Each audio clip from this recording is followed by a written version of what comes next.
بسم الله الرحمن الرحيم اللهم صل على سيدنا محمد وعلى آل سيدنا محمد وبارك وسلم عليه ربي يسر ولا تعسر وتمم بالخير وبك نستعين يا فتاح يا فتاح يا فتاح رب اشرح لي صدري ويسر لي أمري واحلل عقدة من لساني يفقهوا قولي ربي زدني علما ربي زدني علما ربي زدني علما اللهم صل على سيدنا محمد وعلى آل سيدنا محمد وبارك وسلم عليه. الحمدللہ ہم اپنے نئے سبق کا آغاز کرتے ہیں اور ایک نئے سفر کا آغاز ہے اللہ رب العزت اسے احسن انداز سے شروع کرنے اور احسن انداز سے مکمل کرنے کی ہمیں توفیق عطا فرمائے، عافیت کے ساتھ، صحت کے ساتھ، استقامت بھی اور قبولیت بھی نصیب فرمائے. انشاءاللہ سبق کو شروع کرنے سے پہلے میں سائمہ ناصر صاحبہ سے درخواست کروں گی کہ وہ نعت رسول مقبول صلی اللہ علیہ وسلم پیش فرما دیں. سائمہ ناصر صاحبہ. السلام علیکم ورحمۃ اللہ وبرکاتہ. آواز کلیئر ہے؟ بتائیے گا. وعلیکم السلام ورحمۃ اللہ وبرکاتہ. جی کلیئر ہے. جی الحمدللہ. درود شریف پڑھ لیجیے سب. اللہم صلی علی سیدنا محمد وعلی آل محمد کما صلیت علی ابراہیم وعلی آل ابراہیم انک حمید مجید. اللہم بارک علی محمد وعلی آل محمد کما بارکت علی ابراہیم وعلی آل ابراہیم انک حمید مجید. آمین ثم آمین.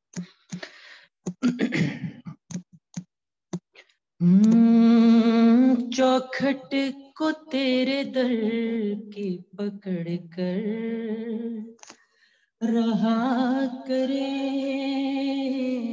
چوکھٹ کو تیرے در کی پکڑ کر رہا کرے،